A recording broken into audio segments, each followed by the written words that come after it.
Hello, everyone. Today's episode is going to be focusing on the two Invisible Man films. The first one from 1933 and the second one from 2020.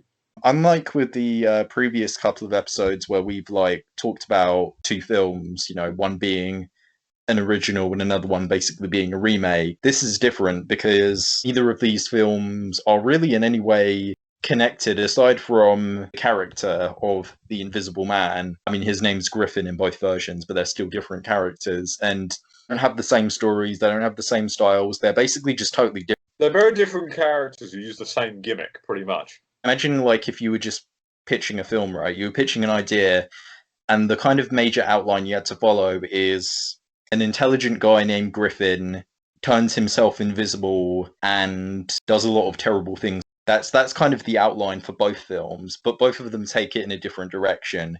The 1933 version basically takes it in the direction of a scientist. He experiments on himself and he turns himself invisible, and then he basically becomes this insane public menace essentially. But it still views him as the protagonist, even though he's kind of the villain of the story. Invisible Man 2020, on the other hand, kind of updates it and thinks okay, well, what if this guy, this man who could turn himself invisible, what if he was your textbook abusive husband? What if this type of person could develop technology that could turn himself invisible? What would he do with it? And the film's narrative essentially follows Celia, who is former wife. It's her attempts to prove that he's still alive and prove that he's basically gaslighting her and framing her for a lot of things that he's doing, but that people don't know that he's doing because, invisibility suit and manipulation and all of that. They're both very, very well made, and for what they go for, they nail. I have a personal preference for the original Invisible Man, but I think a mad scientist narrative just gets me. So that is personal bias. I think the first one functions much more like a classical horror. It really stays in the realm of the unknown, and it sort of explains, but doesn't really explain what's going on. So you kind of are stuck with not knowing who this man is, how this man operates, or really what his actual goal is, other than do a bunch of bad shit. I disagree on that because he explains what he wants, but that's not necessarily quite the same as what he does. What he wants and what he does are definitely separate. It's a nebulous thing. It's not a specific goal, is my point. Something that's you can very easily see how he's going to get there. The second Invisible Man, you know who the Invisible Man is, and you kind of know how he operates both through Cecilia's reaction to him and the threat of him coming, as well as having seen him previously and the way that he was, which leaves a little bit unknown. So you still got the need to be scared of him, but also roughly the kind of thing that he's going to do. And I actually think it makes it operate more like a thriller than a horror, because I think the element of the unknown is gone from the second one, pretty much. The 2020 film, it plays with ideas of misdirection and ideas of trying to figure out. It's not really a mystery. As soon as they say that he's killed himself, right, so that's not true. As soon as it gets told to you, you're just no, I don't think that would happen. And then you're kind of seeing these things some of which Cecilia is seeing and some of which she's not seeing. And you're seeing these things that kind of tell you this man is alive and he's screwing with her. The film does hold off revealing the specifics of how he's doing that, because we don't really fully see the invisible suit until later on in the film. It's not really what's going on, but more how is this going on? Whereas the original film, it's more of I also wouldn't call it a mystery. How he's doing it doesn't really matter. He's already invisible at the beginning of the film, and it's only kind of said in dialogue that he did an experiment on himself. How he did it doesn't matter. It's more just what he's doing. I find the Invisible Man from the original a bit more frightening than Invisible Man from the Invisible Man 2020. That's not to demean the kind of situation that's going on in that film, because obviously the protagonist is going through an absolutely terrible experience with a horrifically abusive boyfriend, which is never a comfortable situation, and I do mind that for the horror potential that it's got. But Invisible Man 1933, I think they were more covert about it. There's ways that the Invisible Man 2020 operates that they may try and make it seem like, oh yeah, Cecilia did that, but he's so overt about it in certain ways that it was almost a couple of things that she just physically wouldn't be able to do. It is indicative of the different approaches that both films take. In the original film, right, it's not really trying to specifically fool anybody, apart from one scene. So there is one major scene where he's sneaking in and out of that tavern that he visits at the beginning of the film. He's sneaking in and out of there, and he is trying to fool people, but then eventually he reveals himself. Throughout the rest of the film, he's not necessarily working to hide himself.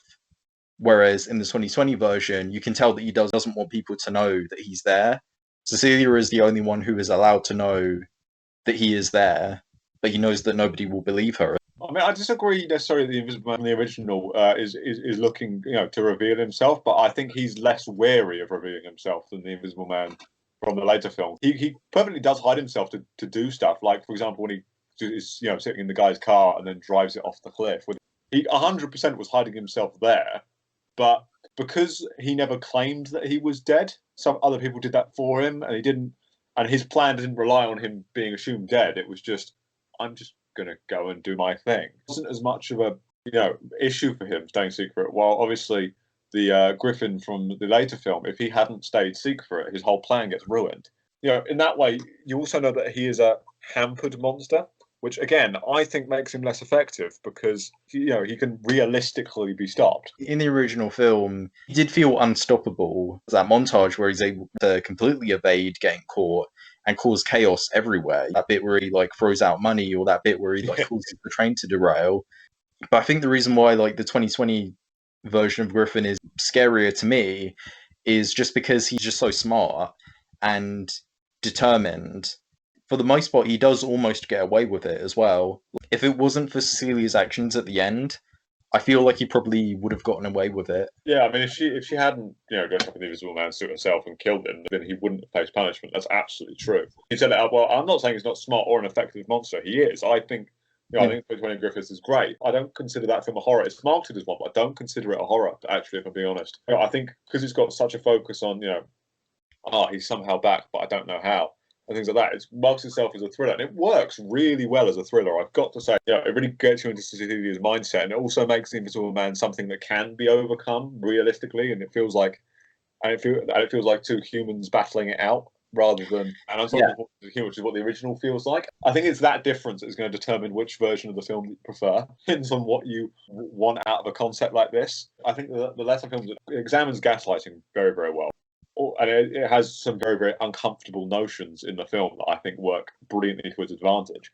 But I think the original gets ideas about intelligence versus moral values altogether, and kind of grander, bigger things, like bigger ideas, less intimate ideas. And in terms of what I thought of both of them, I quite liked both of them. I quite liked how, the 1933 version, it surprised me in a few ways, on your point about scale. Even though it was shorter, it felt grander than the 20 version.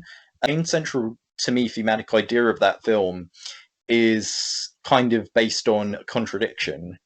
Griffin, and they set this up in the story as well, is a very private person. He doesn't want, and it's shown at the beginning as well, he comes in, he doesn't want people to know what he's doing, he doesn't want people to disturb him, he doesn't want anybody to do anything, but people just pride him, and they pride him, and then eventually he causes chaos, he at that bar, where he completely becomes invisible and it's the bit where he reveals himself. From that point onwards, not only do they know about him, but everyone knows about him. Everybody in this British town area knows about him.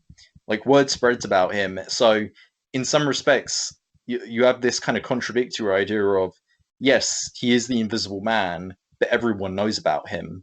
They don't know where he is, but they know about him. He is not an invisible man, essentially. Even though he might physically be invisible, he himself is not invisible. What do you think of that idea?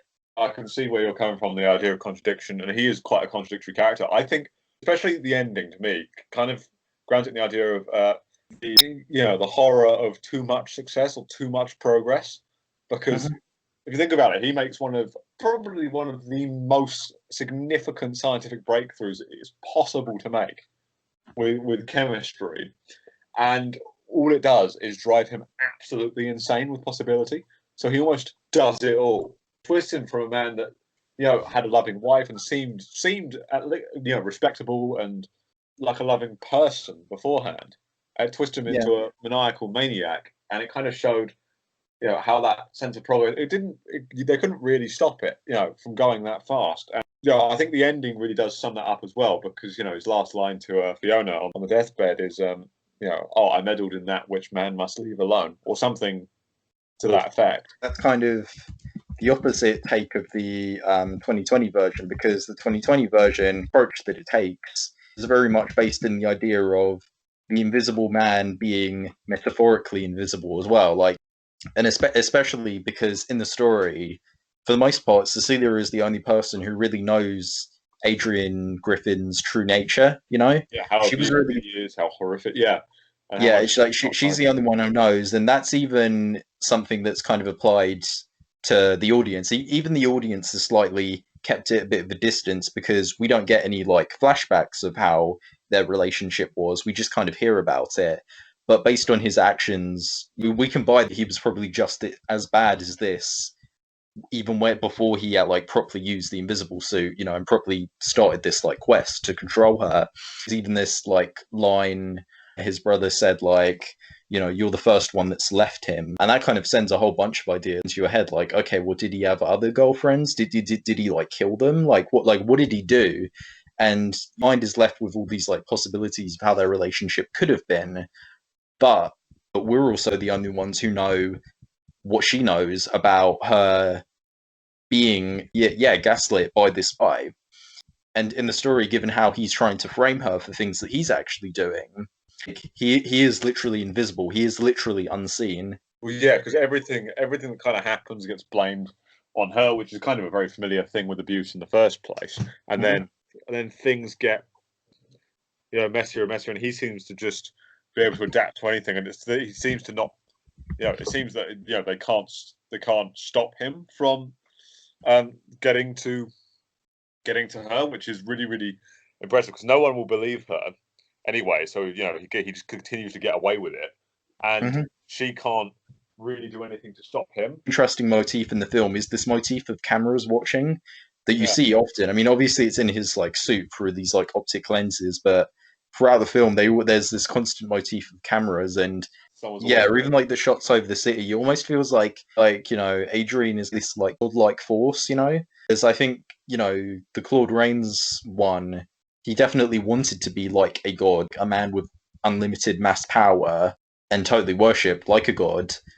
Adrian in the 2020 version, he felt like a god, only he was himself a mortal man, but he felt like an all-seeing, all-knowing, all-powerful person. created his world to fit that, and you kind of get the idea that Mhm. maybe he could monitor any camera, or maybe he could be around it. You do get the idea that he could be around any corner with her at any time. With Cecilia, because it's such a personal threat, you worry a bit more about Cecilia. And the Invisible Man doesn't really do that until he blackmails his friend to be his visible partner. That's the only time you get that same kind of tension. And in that Mhm. way, it's done differently. And I'm going to come on to that in a second.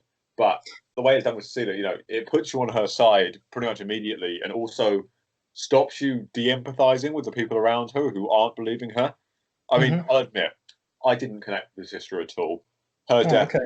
didn't bother me in the slightest. It was a very shocking moment, but also I found it sad as well because she was definitely like she did want to be on Cecilia's side. I still like gave a shit about her. I gave more of a shit about James obviously because he was definitely a lot more supportive. James like basically her only friend in this situation because you got a sense of like how conflicted he became at certain points where he still wanted to be on her side but couldn't quite be there. And even at the end, when he's letting her get off for murder, it's like it was a bit more depth to him than the sister. But yeah, Just didn't feel anything. Like, I acknowledge oh, a person got murdered. That's really bad. Like, I yeah. acknowledge that. I think when we're just more supposed to be on Cecilia's side than the sister's side. I think you Yeah, know. we are, and I get that, but they didn't. I feel like they didn't do enough to humanize the sister to me. Like, I don't get why she would have really thought that Cecilia was telling the truth, or she was really going to be supporting, or anything like that. So I didn't buy her going to the restaurant in the first place. I thought it was convincing. Yeah. I think the opening sequence was great at setting up the kind of relationship they had. Because you saw how careful she had to be just to leave the house, how desperate she was, and you also get how kind she is, which The dog, 'cause she tries to take the shot collar off. was the main indicator of kind of the kind of person she was, which again helps you connect to her immediately, Hmm. and then heightens the impact that his torment of her has on you as an audience member because you get invested with her. Always Hmm. show people being nice to animals. It's a shortcut to an easy win. Yeah. But that's not a criticism. That's just good. That's just good use of visual stereotypes there. Yeah. But yeah, it sets up why she needs to be scared of him, and something's deeply wrong in that relationship, and it's abusive, and that and that brief moment you get when he's trying to punch through that window and screaming in the middle of the road, you're just like, Jesus, get the out of there, Cecilia. That entire opening sequence is a great way to begin the film as well, because yeah, you do get these indications, and they're fairly subtle indications, but you do get them. It's like, okay, this guy's a whole bunch of cameras. This guy is a thing. You don't know what it is. He just has this thing in a room, and that you find out later is an invisible suit. Shot collar on the dog. Something as simple as him falling asleep with his like hand on her waist.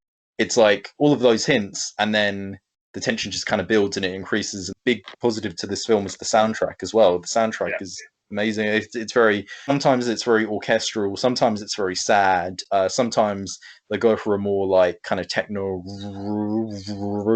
I think is a very, very unsettling noise. They even play it over the opening logos, and it really gets you in the mood. And you have all that build up, and then it kind of increases, and then she goes to the car, she gets it, she's looking around, and then she gets in the car, her sister's there, and she's like, what the hell is going on?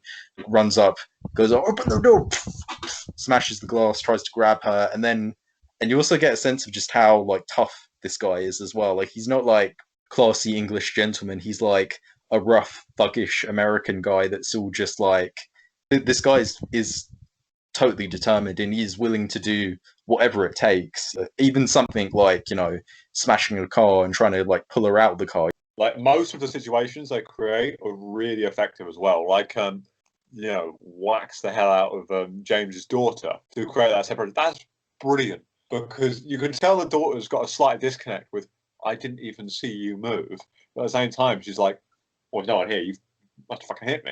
See that moment of shock, and then you hear the call out, and it is just really effective, because Cecilia gets to watch what's happening and knows she can't do anything to stop it. Mm-hmm. So it sets up that sense of her life inevitably going wrong, but then continues to happen again and again and again, like with the email that gets sent to her sister, which kind of separates those two even more than I felt they already were. So to talk a bit more about the 1933 version, the thing that really impressed me about it was actually the direction, because it was very ahead of its time. It didn't feel like a film of the 30s. It felt like it was made much later than it was, and I think that's just because there was a lot of energy in the direction. There was a lot of camera movement that I quite enjoyed. Characters really used the space as well. Like, there was a great use of space, that even when a shot was static, there was so much movement in it that it didn't feel static, so it was okay. Like, for example, I still think one of the most compelling shots is hearing that maniacal laughter of Jack Griffin, and then seeing him just stripping the bandages off of his head and going invisible, and just watching the townsfolk all like really react to it. And because they use so much space, it feels like one of the most dynamic sequences in the film, even though really it's two static shots that you keep cutting between. The choice of angle was excellent. Him be in front of them, when he's taking the stuff off, is really good, because you're not seeing it from their perspective, but you're still seeing what they are seeing. And you then you get the low angle, high angle contrast that kind of gets the power dynamics going as well. In general, in terms of like tone, a much campier film. It's definitely a much sillier film. It's not that they don't take it seriously, it's more that it's a bit broader, a bit more comedic in some scenes. I think what the first film does, the second one doesn't, is it almost lets you identify a little bit with the Invisible Man at points. It lets you see the enjoyment that he's deriving out of it, while the second film doesn't let you be a part of it the same way the first one does. And I think that's an important distinction as well. And it is born out of the way they have chosen to handle the topic and who the characters are. Original film, he is almost a comedic character. He's not a fully comedic character, but this version of Griffin clearly has a sense of humor. He clearly likes messing with people. Is like hyena laughter is just so like goofy and distinctive, but it's really entertaining. He does almost feel more like an evil troll, because that's kind of like he gets off on messing with people. He gets off on, he's almost got a sadistic glee in terms of what he's doing to other people. Yeah. Well, I think you can tell he's got a sense of humour. Like, it's a little bit like identifying with the Joker. Not quite to that extent, but guy's kind of funny sometimes, and is clearly having fun, so he's entertaining. And then you watch what he's actually doing, and you're like, oh my god. Because, the Invisible Man robs a bank, murders several people, and then he has so much fun with the audaciousness of what he's doing that you then look back at it and you go, God, he did some horrible, horrible things.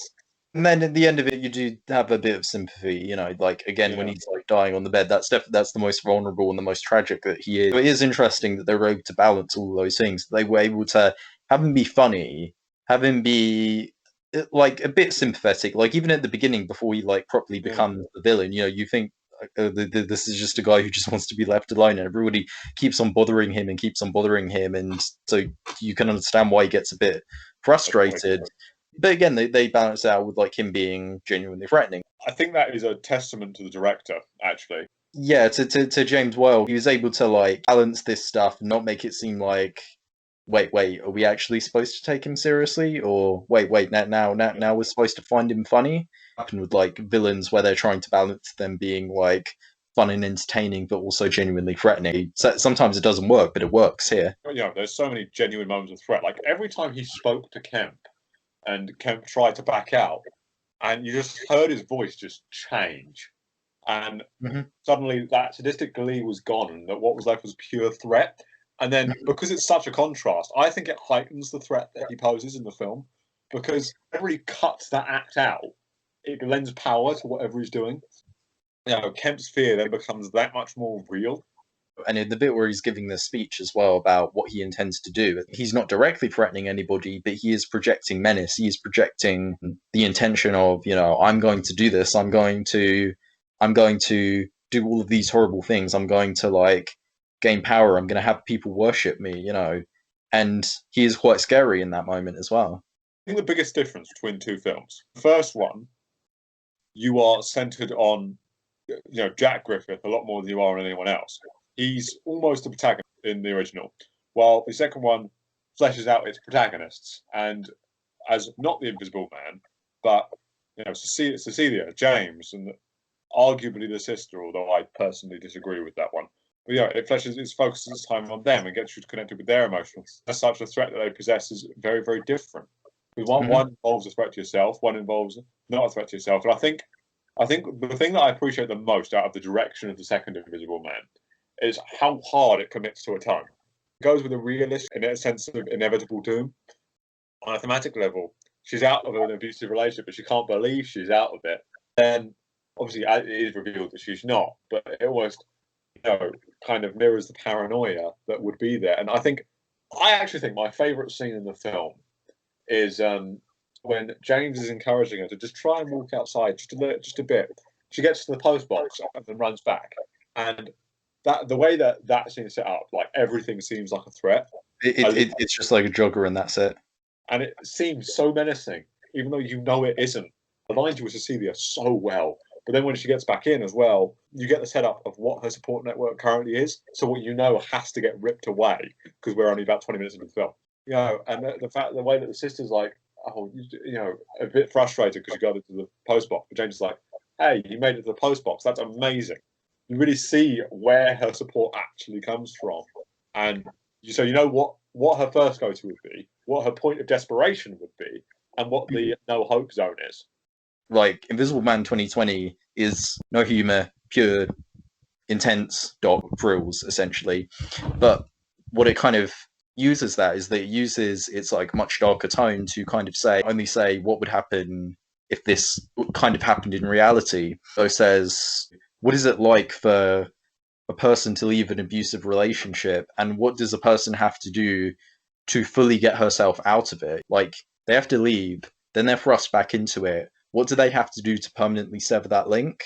And I thought that the ending was like really ballsy, because they like this ending could have long if it were handled differently, but it works because ultimately kind of says that the only way that she can get out of her relationship, the only way that she can like sever that link permanently, is to basically act just as manipulative as he's acted. Death isn't based in like manipulation like Adrian's killing of the sister was. It's more based in like just revenge.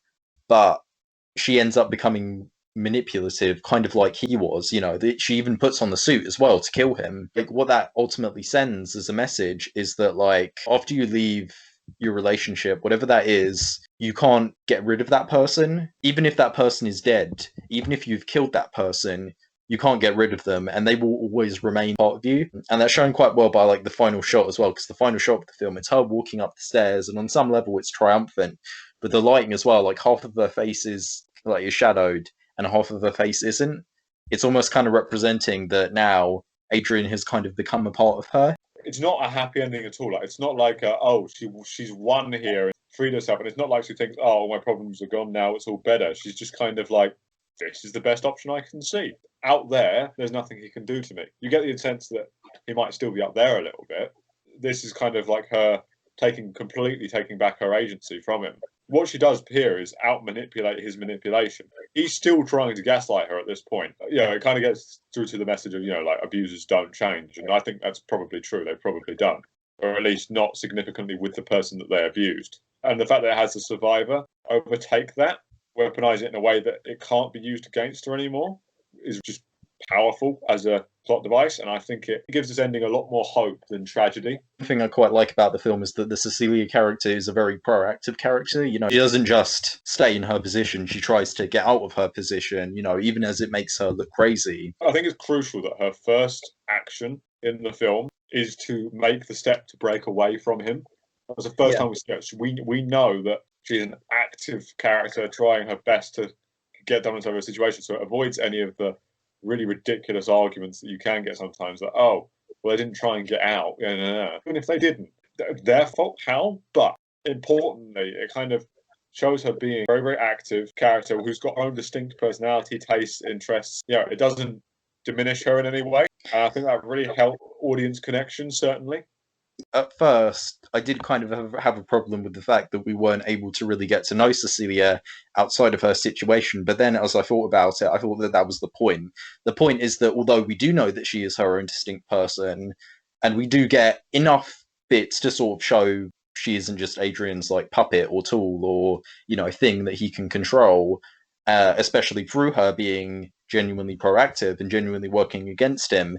The entire point is that the reason why she isn't maybe a fully independent, three-dimensional character is because Adrian is not allowing her to be. Adrian does not want her to be a person with her own interests, her own desires, her own ambitions. He just wants her to be completely indebted to him. She doesn't want that, and she's trying to escape that. You do get some scenes that give you a hint as to what she might be like without him.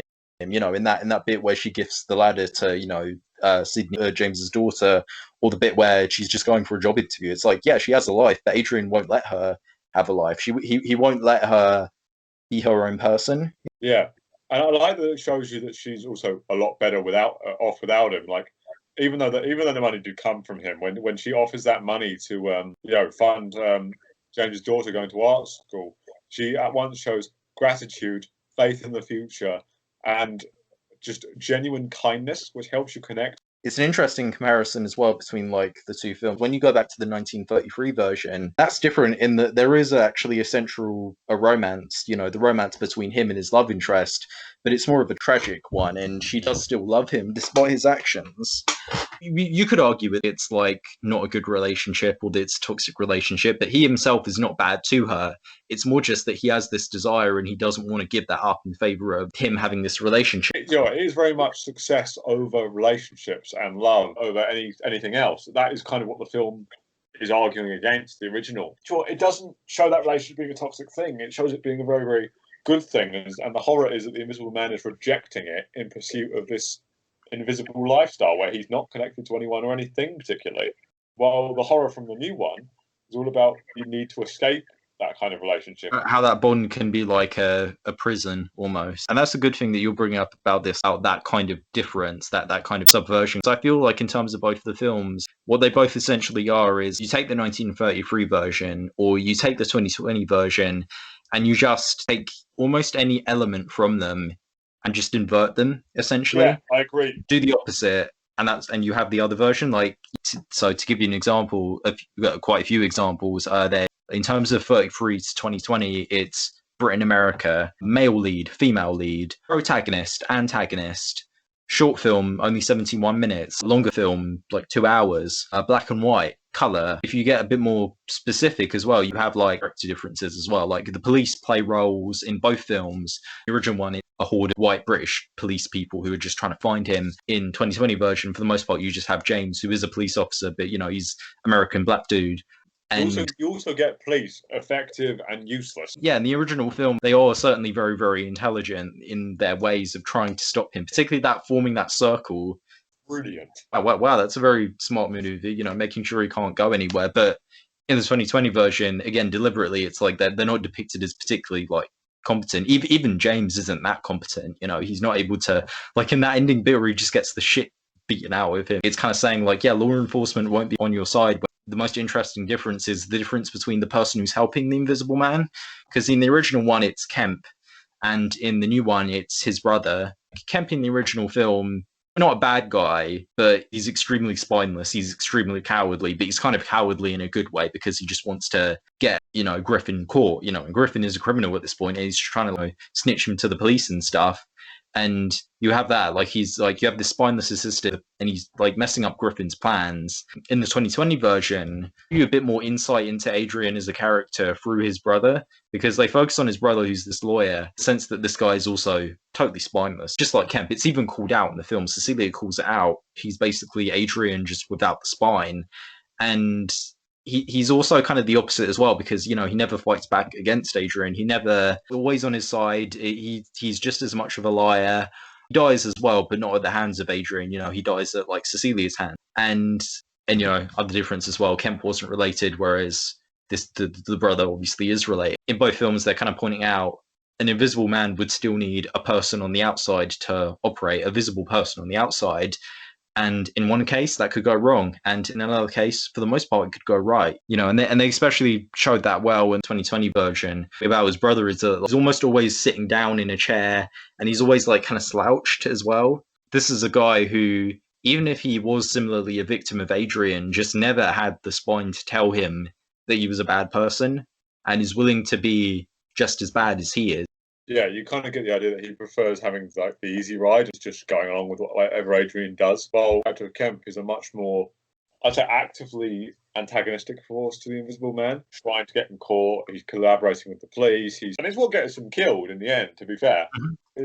I think it also helps you feel sorry for him. Yeah, and I did. Yeah.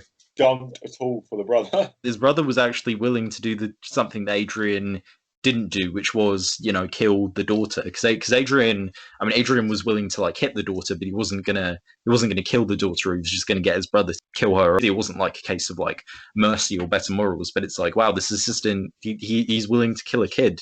That's terrifying.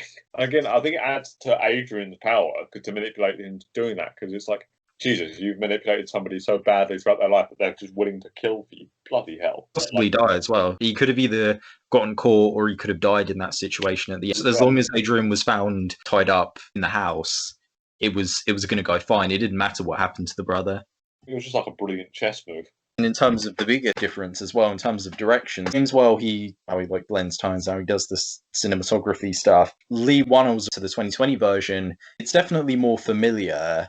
And I'll say that a good thing about the 1933 film is that I can't really compare it to any other film. Obviously, it fits into the category of the Universal monster stuff, but even then, you can't think to yourself, oh, this is clearly inspired by something. Whereas the 2020 version, it does feel influenced by the kind of ghost horror films that we've seen quite a lot, the haunted house stuff, because he acts similarly to a ghost. Person's in the house and they're walking around and there's this, you can't see anything, but you just know that something is there. And that's something that they do with like ghost films. But the difference is that obviously in this one, he's not a ghost. So it does feel more familiar. But that being said, it's still done so well that I don't care. And it's a lot scarier. The idea of this unseen force, it's not even like he's going to kill you. He's just going to toy with you. The camera work especially is fantastic. You get all these creative looking shots that kind of make the film almost feel bigger and more expensive than it is, because it was made for a fairly low budget.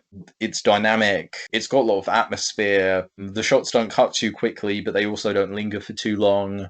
Again, soundtrack and sound design works really well. It creates this like very unsettling atmosphere all throughout. And when it needs to get intense, it does get intense. When it emphasizes the force and strength that this guy has, you totally feel it, especially in that bit where he's like taking out all of the, all of the security guards in the hallway. It's that, like body cam stuff where it's like, or being attached to the arm and the camera swings up and then you swings down. The entire point of the direction is, emphasize this guy's power logically and physically. Like thematically, I think that both films are fairly strong.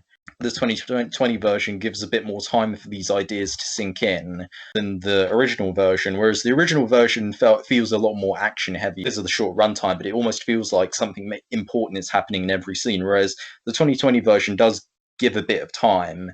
At the same time, it does feel very tight. It doesn't feel too long. The problem I did have with the 2020 version is definitely blending smart subtext with crowd-pleasing element. And that combination often works. The times where it doesn't, I think, are the times where the dialogue is too literal. Sometimes the dialogue feels very, very natural, but sometimes it sounds a bit like it's kind of spelling out stuff for the audience. And that's not like problem because a lot of the stuff that they are talking about has like visuals and other things to back them up. The film didn't need lines like that. Stuff like Adrian killed my sister and you help him. Like I shouldn't have walked out on you and left you alone. I failed you. Lines like that where the emotion of the scene is clear. What the character has to express is clear, but the line itself. I think it sticks out so much because it tries to operate on smart subtext for most of the film, so that when it's not doing that, it sticks out. The film sets itself up to work like that, but it doesn't stick out when it's working like that as, oh, it's too literal, because the rest of the film is literal. Like The Invisible Man is about something that's subtle, pervasive, and manipulative, and it has a script that is subtle, pervasive, and manipulative. When it's then just literally about it, it becomes less enjoyable. It's almost like the screenwriter's gone, oh, they might get lost. It's a problem that I think I've just begun to have with like certain films as they go on, But if a film is genuinely smart, then I don't hold it as too much of an issue. I just say to myself, okay, well, it could be a little bit better if maybe you just improve on the dialogue. The 1933 film, I enjoyed it very much as a film, and I enjoyed it a lot more than Dracula in 1931 as well. I thought it was definitely a better film than that. It did feel ahead of its time in a sense, especially in terms of the effects, because although the chroma keying is a bit noticeable in some scenes, for the most part, the invisible effects look good and don't look that noticeable. Definitely more embraces the absurdity of this situation, whereas The Invisible Man 2020 more kind of blends it. It more says, sure, what we're showing is definitely not real, but it could be. In terms of any specific upgrades or downgrades, one upgrade I do think is Claude Rains in the 1933 version was fantastic. He did an amazing job. The fact that he wasn't on screen for most of it and was just speaking was like, it made acting more of a challenge. You only see his face at the end, but he still did an amazing job with it. He's funny, scary, intimidating, everything that he needs to be. It's better than Oliver Jackson Cohen as Adrian in the 2020 version. That's partially just because he's more verbal and he's on screen way more, and also because he's the protagonist as well. Cohen doesn't speak as much, and he's only really on screen at the beginning and at the end.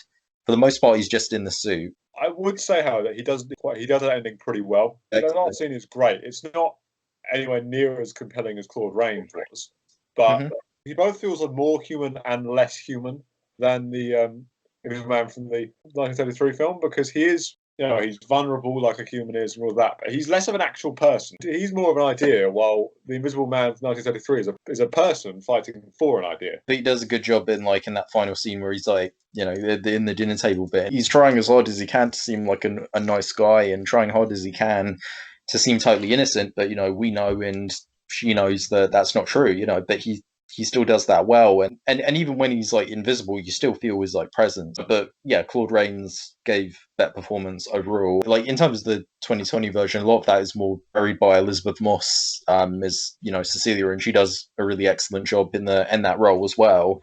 She really gets again she gets across the proactivity, but also just the total defeat and torment that a situation like that would have on a human being. Her lead performance is fantastic. Very subtle as well, because I've seen her in other films and she can kind of overact sometimes, but in this one kept it low, kept it down, but still got across the emotions that you needed to feel from the film. The acting all around in the 2020 version is really strong. The acting in the original version is good as well, though definitely a lot campier and a lot hammier.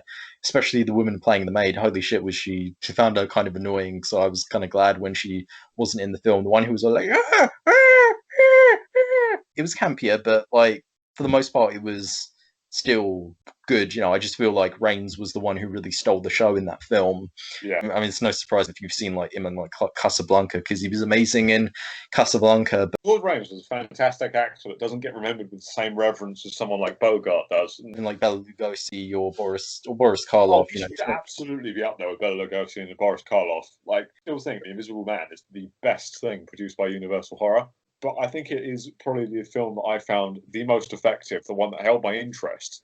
I think scared me the most as well. Like, and I think the thing that did it for me is I find that scene where he drives the car off the cliff fucking horrifying.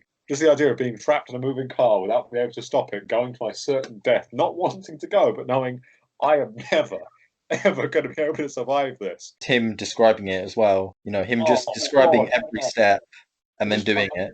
yeah, it just feels like the devil whispering in your ear as you're being tortured to death. It's like, jeez. And that to me really sealed it, that scene. I mean, I was loving it anyway. I was just creeped out in the right ways. The atmosphere was there, and then it really primed me for that climax with the snowstorm, which was great. You know, and then just seeing the tragic downfall that it acknowledges this was once a man. Becomes visibly a man, but it's pretty clear that he doesn't die a man. He dies a sad, empty shell of what he once was. Essentially, that's kind of what the ending conveys to me.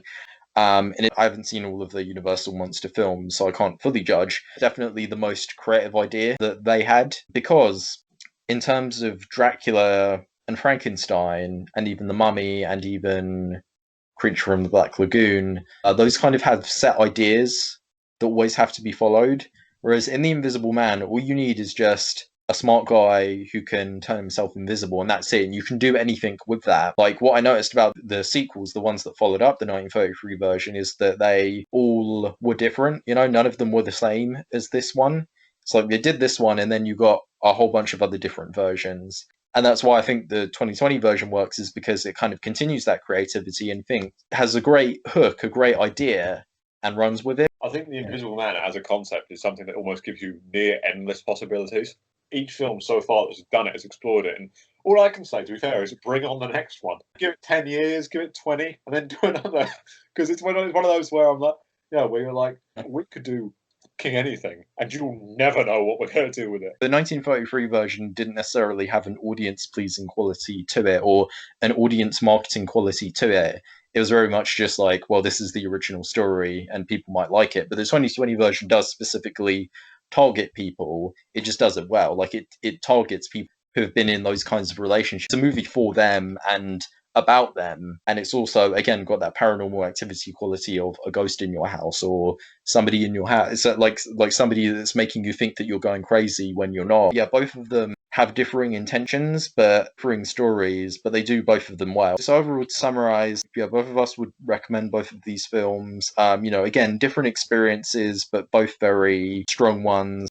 I think depending on what you're in the mood for is depending on which one you should start with. You know, if you want something that's a bit grander in scale and something that's a bit more kind of plays with some of the more extreme possibilities of the idea in different ways, I would go with the Invisible Man 1933, because it does have a more varied use of invisibility as an experience. However, if you're looking for something that's very, very serious and will follow, one idea and explore it in depth, I would take The Invisible Man 2020. That's part one of this episode done. Part two will be another somewhat double feature, focusing on Black Christmas 1974 and Black Christmas 2019. Bye. You know the bit in the restaurant, he slashes her sister's throat. I think the thing that really got me about that moment is it's a restaurant.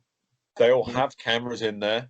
There is absolutely no way that wouldn't just look like a knife picked itself up and cut somebody's throat. There's no way that no one in the restaurant fucking saw it, and there's absolutely no way that a camera that would have been there, because it's a restaurant, security reasons to prevent theft and shit, It's there, Mhm. especially in 2020. There's absolutely no way he would have gotten away with that. I think it might have benefited if we like saw a deleted scene or something, him like disposing of the footage, or him like doing some kind of camera trickery. I mean, it would eventually get caught out anyway, and I do think that like they could have shown that because his entire plan was to frame his brother. So I think he could have very easily still done that and gotten away with it, like done some sort of like footage mess up or trickery or something like that.